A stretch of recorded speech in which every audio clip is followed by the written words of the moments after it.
Hello everybody, welcome back with me, MUZANI in XII News Report. Today, we have a big news. It's a disaster. A flood in Banten.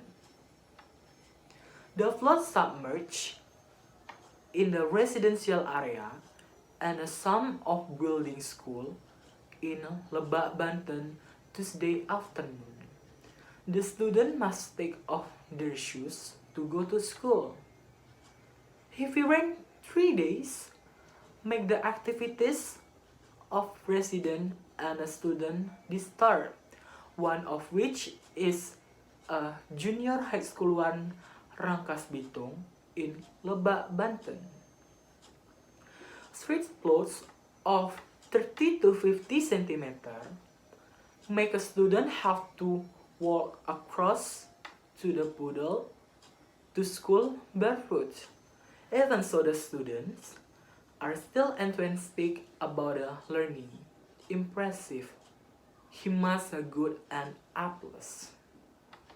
The rain was still pouring down on the Rangkas Bitung area, Lebak, Banten. Resident hopes that the water ditch system will return soon.